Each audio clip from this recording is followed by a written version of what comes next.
कि सौ तो बुरी है चून की। चून समझते हैं आप? आटा, मतलब आटे के भी अगर सौत है तो उससे भी भगवान बचाए। सुनिए आपने कहावत, सौ तो बुरी है चून की। कहावत तो सुनी होगी, इसके पीछे की कथा क्या है? चून की सौत क्यों बुरी है?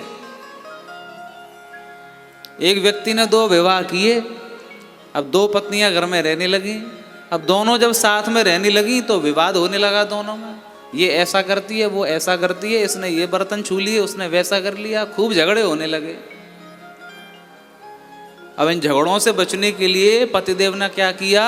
उसने कहा ऐसा है कि 15 दिन के लिए तुम मायके रहा करो, एक यहाँ घर में रहेगी, और 15 दिन बाद तुम दूसरी वाली मायके चले जाया करो और एक यहाँ घर में रहेगी। तो एक बेचारी मायके में इंतजार कर रही है कि कब 15 दिन पूरे हों और कब मेरी सौत जाए और मैं अपने घर पे अपना राज चलाऊं। अब 15 दिन पूर्ण हुए। अब पूरे होने के बाद में जैसे ही दूसरी वाली घर पर आई, उसने देखा कि कैसा घर बिखरा हुआ है, सफाई नहीं रखती, कहाँ के बर्तन कहाँ रखे हुए हैं, क्या व्यवस्था है, बड़ा मन खराब है, मन में क्रोध भरा हुआ है। रोटी बनाने को बैठी तो उसने क्या किया? क्रोध निकालने के लिए उसने एक आटे की सौत बनाई। उसने आटा बेल के एक आकृति बनाई। अब पति ने पूछा ये क्या कर रही हो? बोले ये मेरी सौत बना रही हूँ, जब मारूंगी मैं। अब बढ़िया तरह मारा महाराज। फिर उसके बाद में नमक मिर्च भरे। बोले ये क्या कर रही हो? बोले अब तो मैं यहाँ में नोन मिर्चा भरूंगी सौत में। तो नमक मिर्च भी भर दिए और बेलन से खूब पीट रही है। बोले तब भी शांति नहीं मिली कलेजे को।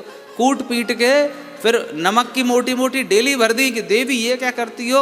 अरे इससे मेरे कलेजे को ठंडक नहीं मिली है और नॉन भरूंगी जहाँ मैं। तो बढ़िया नमक की डेली भर दी और सौत बना के तैयार करी। बोले अब तो शांति मिल गई होगी। बोले नहीं, अभी तो मैं जाए आँच पे सेकूंगी। अब महाराज माने वो गरम करके सब व्यवस्था बना के आँच पे रख दी। बोले अब मैं जाए पजरते हुए देखूंगी, और ऐसे आँख फाड़ के उसे जलते हुए देख रही, और अग्नि की तपस से एक नमक की डेली भटकी और आँख में चली गई। और महाराज उसकी आँख चली गई। अब बाहर आके बोली सौत बुरी है चून की।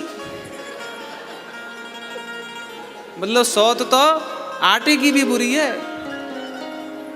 तो ये जो ब्रज की कहावत है ना कि सौत बुरी है चून की, इसके पीछे कहानी और कारण ये है। सबसे बुरा रिश्ता माना जाता है सौत का।